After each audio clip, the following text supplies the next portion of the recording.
नमस्कार साथियों, आज से मैं शुरू करती हूँ हिंदी साहित्य का एक उपन्यास धूल पौधों पर, जो गोविंद मिश्र जी द्वारा लिखित है। साथ ही ये मेरे रिसर्च के विषय भी हैं। इसमें वह सब वर्णित है जो एक आम लड़की या गृहिणी अपने ज़िंदगी में फेस करती है, जिसे स्वयं का आत्मसम्मान बचाते हुए स्वयं को एक स्टेज देनी होती है। यदि आप सभी वह बहनें जो दिन के 4 से 6 घंटे रसोई घर में गुजारती हैं, इसके बाद भी पढ़ाई या किसी एग्ज़ाम की तैयारी करना चाह रही हैं, तो शायद मैं आपकी मदद कर सकती हूँ। आप रसोई का कार्य करते हुए आप हमें सुन सकती हैं और एक पंथ दो काज वाला कार्य कर सकती हैं। तो मैं शुरू करती हूँ इस उपन्यास को। आपको अच्छा लगे तो हमें अवश्य बताएं। धूल पौधों पर। तुम कौन हो, क्या हो? ये प्रश्न आप स्वयं से भी कर सकती हैं। पढ़ाई और तैयारी वाले शुरू के साल निकाल दो और बाद के सालों में बाहरी दुनिया में जो तुमने अर्जित किया उसे पकड़ लो। तुम यह हो, ऐसा माना जा सकता है क्या? मान लिया जाता है। लोग तुम्हें उसी रूप में पहचानते हैं, तुम भी, जबकि होना चाहिए था उल्टा, कि तुम शुरू के साल ही होते वह जो तुम थे, जब सांसारिकता में तुमने तुम्हें कलुषित नहीं किया था, जब तुम्हारा सत्व तुम्हारे भीतर था, बाहर बह नहीं गया था। बाद के सालों को गुजरते ही तुम्हें अपने से झाड़कर बाहर निकाल फेंकना चाहिए था, जिससे कि तुम वही पुराने निकल आते, असली तुम। बाद के सालों में तो हम अपने लिए एक इज्जत बनाते हैं, वह पद दर पद पदोन्नति से हो, चाहे रुपयों पैसों जायदाद इकट्ठा करने से हो, चाहे तरह तरह से प्रचारित किस्म किस्म की सज्जनता नैतिकता आदि से। अब देखो तुम अभी क्या हो। एक पद समाजशास्त्र से संबंधित इस प्रतिष्ठित संस्था के निदेशक। लोग तुम्हें इसी पद से पहचानते हैं। चूँकि आजकल सिर्फ प्राप्ति से उतनी प्रतिष्ठा नहीं बनती जो तुमने अपने व्यक्तित्व में सक्रिय समाज सेवक को भी जोड़ लिया है।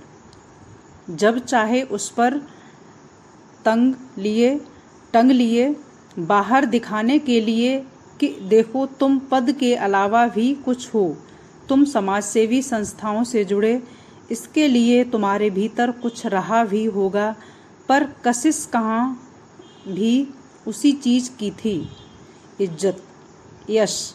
मतलब यह कि तुम नहीं हो पाए, इज्जत का एक लौंदा बनकर रह गए।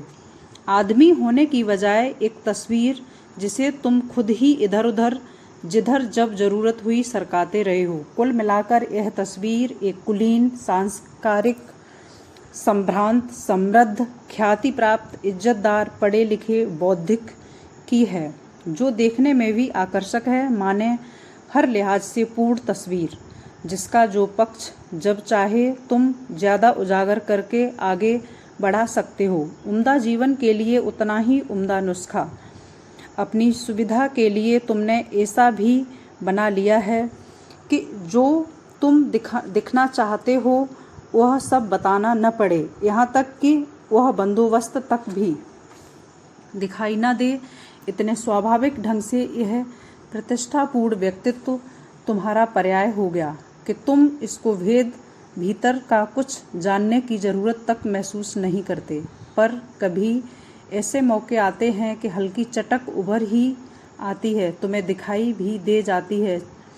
चाहो तो तुम उस फाँक के भीतर झांक लो जो, और चाहो तो अनदेखा करके फिर उसी इत्मीनान भरी आत्ममुग्धता में खो जाओ कि बाहर लोग जो देख रहे हैं या कि जो तुम सोचते हो वे देख रहे हैं वही तुम हो।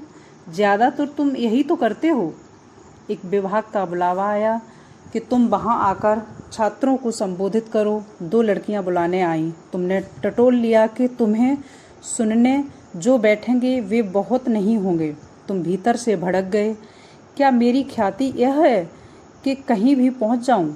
बड़े समारोहों के उद्घाटन अध्यक्षता ही मुझ पर शोभित होते हैं। छोटे कार्यक्रमों में जाना मेरी ख्याति के अनुरूप नहीं है। और तुमने उस तारीख में व्यस्त होने का बहाना बनाकर छात्राओं को चलता कर दिया। 2-3 नाम जिन्हें बुलाया जा सकता है उन्हें सुझावी दिए। अब देखो यह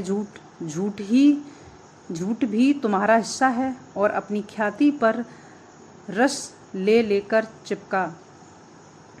उसे छाती से लगाए रखना, उसे सुरक्षित रखना, यह भी पूछने का मन तो होता है कि ख्याति जो तुम सोचते हो तुम्हारी है, वह क्या बाहर सचमुच वही है या यह सिर्फ चापलूसी है जो आसपास वाले हर संभव मौके पर तुम्हें चम्मच से चटाया करते हैं? क्या तुम्हारे बारे में खराब सोचने वाले हैं ही नहीं, या कि तुम्हारे बारे में ठीक ठीक सोचने वाले ही नहीं हैं? तुम्हारे बारे में अगर कोई ठीक सोच ले तो वह क्या है? और अगर सचमुच तुम्हारा परिचय यह ख्याति ही है तो इसका कितना अंश ऐसा है जो तुमने या तुम्हारे कर्मों ने अर्जित किया है? कितना ऐसा है जो तुमने स्वयं इधर उधर से अपने बारे में प्रचारित कर अपने व्यक्तित्व पर चस्पा किया हुआ है? फिलहाल केंद्रित अगर तुम्हारी समाज सेवा पर ही करें तो क्या सचमुच उसका यह वजन है? जितने बाट ख्याति के तराजू के दूसरे पलड़े में रखे हैं, लिखी किताबों की संख्या से तुम लोगों के लिए यही तौल प्रमाणित कर भी दो तो क्या किताबों के भीतर उनकी गुणात्मकता, उनमें झलकती तुम्हारी ईमानदारी, क्या इन सब पर सवाल नहीं उठाए जा सकते?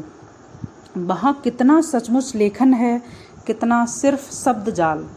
तुमने क्या सचमुच अपने जीवन का बड़ा हिस्सा समाज सेवा को दिया?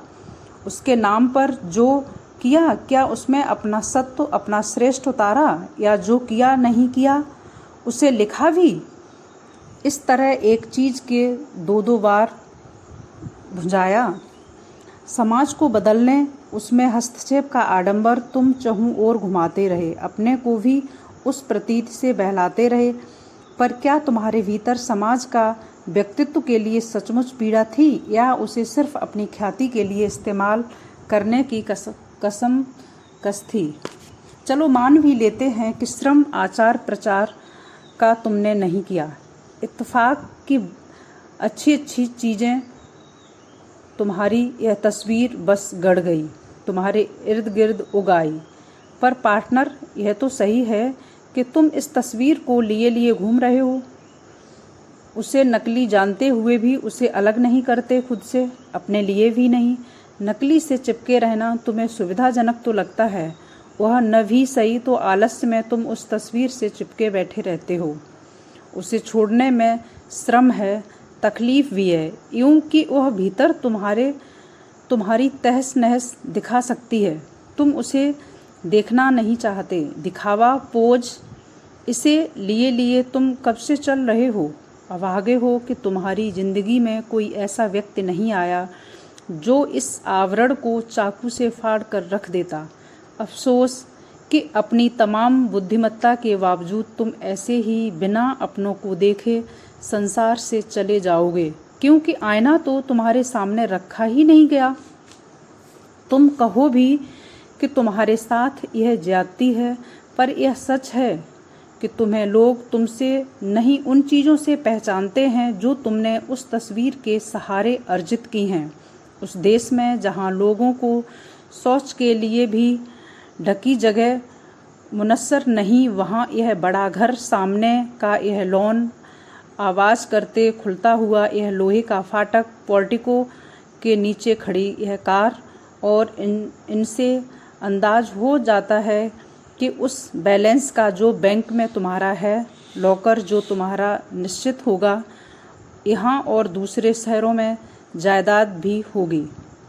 देखा नहीं जो छात्राएं अभी अभी गईं, उनकी आंखें फैल कर यही सब देख रही थीं। वे जानती नहीं उन्हें इन चीज़ों से ही अंदाज़ा हो जाता है कि तुमने बड़े बड़े पद सुशोभित किए होंगे, प्रसिद्धि और समृद्धि तुम्हारी होगी, क्योंकि तभी तो वो चीज़ें हैं जो उन्हें दिखीं, बंगला, कार आदि।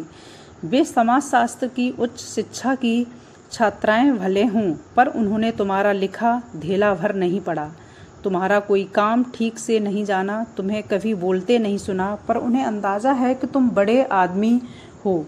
ऐसा अंदाज़ा हर किसी को हो जाता है। तुम्हारे इस बंगले से वही खाका उभरता है। लड़कियां तुम्हारे घर आकर तुम्हारे वैभव